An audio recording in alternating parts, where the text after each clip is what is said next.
Hello everyone. Today the next lecture is on the contraction and relaxation of the skeletal muscle fiber. हमने last lecture में complete किया था skeletal muscle fiber की structure और उसके सारे प्रोटीन्स हमने डिटेल में डिस्कस किए हैं बच्चों. So now we are discussing this very important feature of muscle. This is contraction and relaxation. जब साइंटिस्ट ने एग्जामिन किया first electron microscope of the skeletal muscle, कब किया था? लगभग आप मान लीजिए मिड 1950s.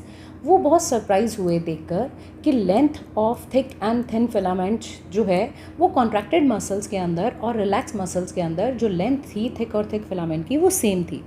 अब लेंथ अगर सेम थी तो इसका मतलब मसल कॉन्ट्रैक्ट हुई है तो कुछ तो हुआ है. तो इसका मतलब जो वो कुछ हुआ था that was actually sliding filament mechanism. Slide हुए थे. उन्होंने ये जो मॉडल डिस्क्राइब किया साइंटिस्ट में, रिसर्चर ने डिस्कवर किया और स्केलेटल मसल्स के शॉर्ट होने का रीज़न बताया कि मसल्स जो हैं थिक और थिक फिलामेंट उनकी लेंथ चेंज नहीं होती बल्कि वो एक दूसरे पर स्लाइड होते हैं, जिसके बेस पर साइंटिस्ट ने स्लाइडिंग फिलामेंट थ्योरी दी. ये स्लाइडिंग फिलामेंट थ्योरी जो है वो 2 ग्रुप ऑफ वर्कर्स ने दिया था and these 2 groups were, one was A.F. Huxley and Rolf Niedergerke के और दूसरा था H.E. हग्सले और जीन हैंसन का. ये जो साइंटिस्ट थे, इसी वजह से क्वेश्चन भी इस पर बनता है जो कि प्रीवियस ईयर नीट क्वेश्चन भी है, that is who gave the sliding filament mechanism, and answer was Huxley and Huxley. अब आप यहाँ पर इस डायग्राम के थ्रू एक बात देखेंगे कि स्लाइडिंग फिलामेंट मैकेनिज्म जो है मसल कॉन्ट्रैक्शन का, इसमें ये देखिए, ये बच्चों ये है थिक फिलामेंट और ये येलो वाला जो है ये थिन फिलामेंट. अभी आप ये देख रहे हैं ये प्रॉपरली रिलैक्स्ड मसल्स हैं. यहाँ पर ये जेड डिस्क है, मतलब ये जिगजैग लाइन है और यहाँ से यहाँ तक आप जानते हैं तो यहाँ पे आपको यहाँ से लेकर यहाँ तक ये एक सार्कोमियर है. ये जो साइज़ है दिस इज़ ऑफ 1 सार्कोमियर, लेकिन यहाँ से यहाँ तक एक और है तो हमने यहाँ वो मेंशन किया है this is the size of 2 sarcomeres. अब देखिए 2 सार्कोमियर दिखाए हैं, लेकिन यहाँ पर अगर आप साइड में देखें दिस इज़ द ओरिजिनल इलेक्ट्रोमाइक्रोग्राफ, जिससे दिखाया गया है कि मसल्स में यहाँ पर देखिए ये बीच में एम लाइन है और ये जो एच जोन दिखाई दे रहा है. सिमिलरली आप यहाँ पर भी ऑब्जर्व कर सकते हैं this is the H zone जो यहाँ पर बन रहा है, this is also the H zone, और ये बीच में ग्रीन कलर की जो दिखाई दे रही है दिस इज़ एम लाइन. तो जब मसल्स जो हैं जब एक दूसरे पर कॉन्ट्रैक्ट करते हैं तो थिन फिलामेंट जो है वो स्लाइड होते हैं इनवर्ड, अंदर की तरफ. ये जो थिन फिलामेंट है ये अंदर की तरफ इस तरफ स्लाइड होते हैं क्योंकि मायोसिन और इनके बीच में क्रॉस ब्रिज बनता है, जिसे हम अभी शॉर्टली डिस्कस करेंगे. ठीक है, तो यहाँ पर थिन फिलामेंट जो है वो स्लाइड हो रहे हैं इनवर्ड एंड धीरे धीरे जो आई बैंड है, एच जोन है, दोनों एच जोन भी ये देखिए ये तो आई बैंड है, ठीक है, और ये जो है बीच में एच जोन है, दोनों की शॉर्टनिंग हो रही है, दोनों धीरे धीरे. और जब मसल्स ज़्यादा कॉन्ट्रैक्शन की स्टेज में आएंगी, ये तो पार्शियली कॉन्ट्रैक्टेड है, देखिए जब ये क्रॉस ब्रिज बना ये स्लाइड हो रहा है और ये मिडल की तरफ जा रहा है, तो एच जोन जो है यहाँ पर देखिए एच जोन बड़ा है, लेकिन यहाँ आप देख रहे हैं कि एच जोन जो है कंपैरेटिवली दोनों में एच जोन जो है this is H zone, this is H zone. ये आई वाला जो है दिस इज़ आई, तो आई वाला जो है और एच जोन जो है वो दोनों शॉर्टर हो रहे हैं. Width of A band, please mark these words because ये प्रीवियस ईयर क्वेश्चंस में है ये lines. The width of A band and individual length of thick and thin filament remain unchanged. A band यहाँ से लेकर यहाँ तक का जो बैंड है this is called A band. A band की लेंथ जो है वो चेंज नहीं होगी, ए बैंड शॉर्ट नहीं होगा, ना ही थिक फिलामेंट और थिन फिलामेंट की लेंथ में कोई फ़र्क पड़ेगा.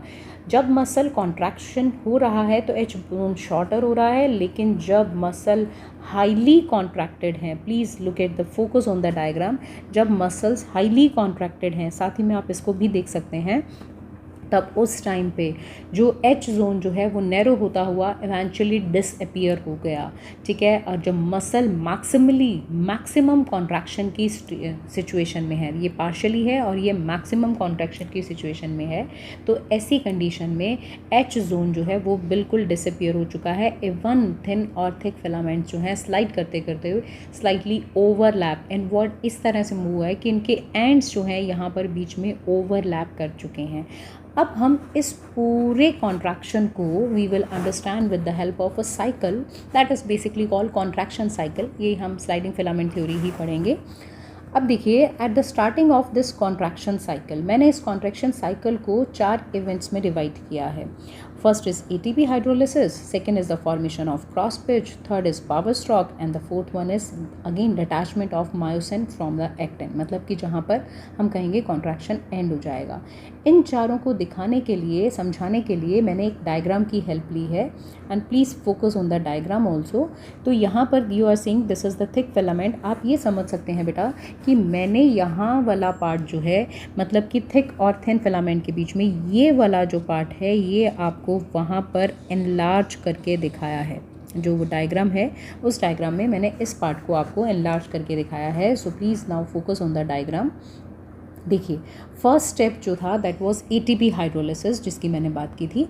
देखिए, पहली बात ध्यान रखिएगा, कॉन्ट्रैक्शन स्टार्ट होने पर, कॉन्ट्रैक्शन कब स्टार्ट होगा? जब सार्कोप्लाज्मिक रेटिकुलम रिलीज़ करेगी कैल्शियम आयन. कहाँ पर रिलीज़ करेगी? तो sarcoplasmic reticulum, suppose this is the sarcoplasmic reticulum. अब इस सार्कोप्लाज्मिक रेटिकुलम में कैल्शियम आयन्स हैं. वो कैल्शियम आयन कहाँ रिलीज़ करेगी? यहाँ पर कैल्शियम रिलीज चैनल्स थे, आपको याद होगा डायग्राम लास्ट लेक्चर में हमने किया है. तो ये जो कैल्शियम है, ये यहाँ से कैल्शियम रिलीज चैनल से कैल्शियम रिलीज़ हो जाएंगे. कैल्शियम जो है ये सार्कोप्लाज्मिक रेटिकुलम कहाँ रिलीज़ करेगी? तो हम कहेंगे अब ये आ चुके हैं सार्कोप्लाज्म में. अब ये बाइंड किस पे होंगे? तो आपको याद होगा थिन फिलामेंट में हमने 3 तरह के प्रोटीन किए थे, एफेक्टिन, ट्रोपोमायोसिन एंड ट्रोपोनिन. और ट्रोपोनिन में हमने किया था TPC. तो ये जो कैल्शियम है they will bind to the troponin, specifically TPC. Troponin जो है that moves away from the, ये अलग हो जाएगा, मतलब कि साइड में हो जाएगा. That moves tropomyosin away from the myosin, मतलब कि ट्रोपोनिन अकेला अलग नहीं हो रहा है, वो ट्रोपोमायोसिन के साथ में.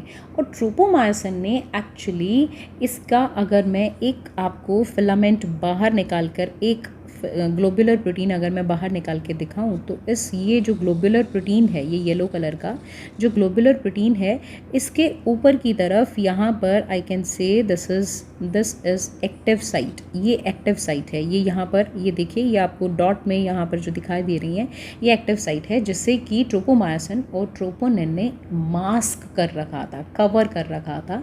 तो जैसे ही कैल्शियम बाइंड हुआ, तो क्या हुआ? जैसे ही कैल्शियम बाइंड हुआ, ट्रोपोनिन जो है वो ट्रोपोमायोसिन के साथ दूर हो गया. और ये जो है ये एक्टिन है, एक्टिन का पार्ट है. एक्टिन की ये साइट्स एक्सपोज हो गई, ये एक्टिव साइट्स हैं, ब्लू कलर की जो है वो एक्टिव साइट्स है, ये एक्सपोज हो गई, फ्री हो गई. यहीं से कॉन्ट्रैक्शन साइकिल जो है जिसकी हम बात कर रहे हैं that is going to start. अब यहाँ पर ATP हाइड्रोलाइज होगा, क्योंकि आपको मैंने बताया था कि ये जो ग्लोबुलर हेड है दिस इज़ एक्चुअली ATPase की तरह भी यहाँ पर काम करता है. यहाँ पर ATP बाइंडिंग साइट भी है. तो ATP हाइड्रोलिसिस होगा, ATP हाइड्रोलाइज होगा. देन ATP हाइड्रोलाइज होकर क्या बनाएगा? हम जानते हैं ATP ट्राइफॉस्फेट जब हाइड्रोलाइज होगा, adenosine diphosphate and 1 inorganic phosphate.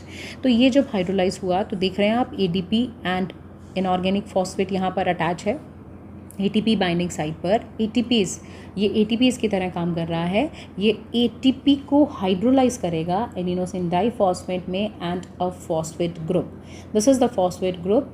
Hydrolysis reaction जो है वो एनर्जाइज कर देगी इस मायोसिन हेड को, ऑब्वियसली एनर्जी मिलेगी. और ATP हाइड्रोलाइज से देखा आपने, जो ADP और phosphate they are still attach with the myosin head. So this is the first step completed. Myosin head hydrolyze ATP and become reorientated and energized. Very good. So now please come on the second point. वहाँ पर मैंने कहा cross bridge का formation हुआ. So cross bridge, ये आप second step देख रहे हैं. यहाँ पर क्या हुआ? तो हम कहेंगे यहाँ पर क्रॉस ब्रिज का फॉर्मेशन हुआ. Myosin heads bind to the actin forming the cross bridge. The energize myosin है ये अटैच होगा इसकी एक्टिव साइट से, और यहाँ पर एक दोनों के बीच में एक क्रॉस ब्रिज का फॉर्मेशन हो जाएगा. So this is the second point. अब आती है बात थर्ड पॉइंट की, which I wrote like power stroke after the cross bridge form. क्या होगा? पावर स्ट्रोक अकर.